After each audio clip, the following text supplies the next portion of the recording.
ঈদ মোবারক। আজকে বাংলাদেশের প্রতিটি গ্রামে,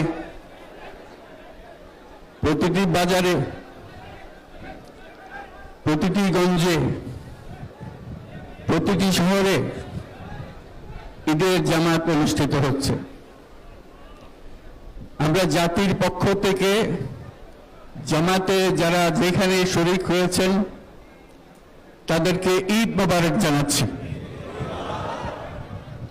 একটু জোরে বলেন, তারা যেন সবাই শুনতে পায়।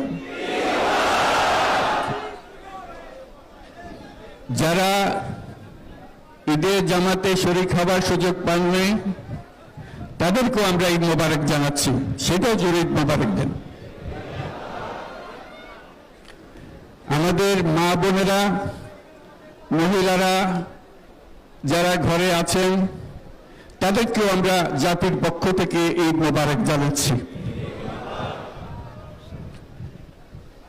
আমাদের প্রবাসী শ্রমিকরা যারা বিদেশে আছে, সারা বছর কষ্ট করেছে, আজকে হয়তো ঈদের জামাতে যেতে পারবেন কিংবা যেতে পারবেন না, কিন্তু জাতির পক্ষ থেকে আমরা তাদেরকেও ঈদ মোবারক জানাচ্ছি। যারা বাংলাদেশিরা আছেন পৃথিবীর বিভিন্ন দেশে, জাতির পক্ষ থেকে তাদেরকে আমরা বলে যাইনি, তাদেরকেও আমরা ঈদ মোবারক জানাচ্ছি। যারা হাসপাতালে আছে, রোগী, বিভিন্ন কারণে ঈদের জামাতে যেতে পারেন নাই, তাদেরকেও ঈদ মোবারক জানালাম। ঈদ দূরত্ব ঘুচানোর দিন, নৈকট্যের দিন, ভালোবাসার দিন। আজকে সেই দিনটা আমরা যেন গভীর ভালোবাসার সঙ্গে উদযাপন করতে পারি, সেই মেসেজ আমরা যেন সবার কাছে পৌঁছে দিতে পারি।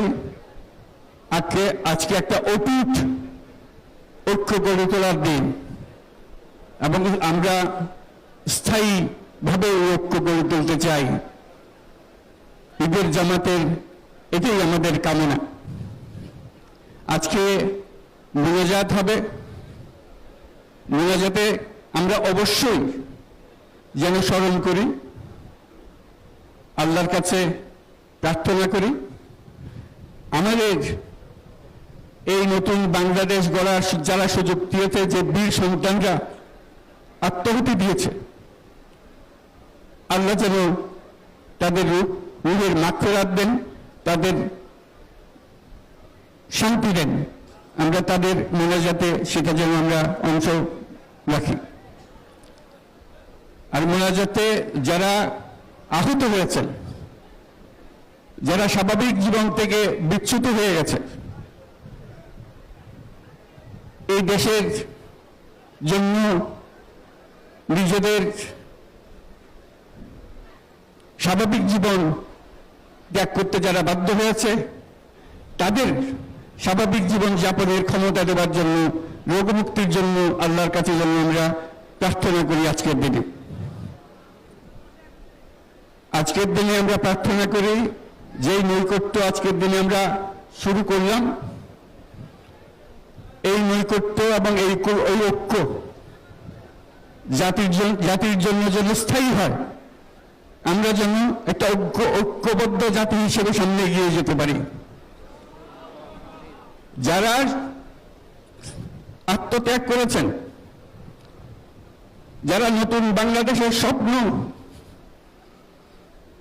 বাস্তবায়ন করার জন্য নিজের আত্মাহুতি দিয়েছেন, বেঁচে থাকলেও স্বাভাবিক জীবন যাপন করতে পারছেন না, তাদের স্মরণে আমরা যেন মোনাজাত করি আল্লাহর কাছে।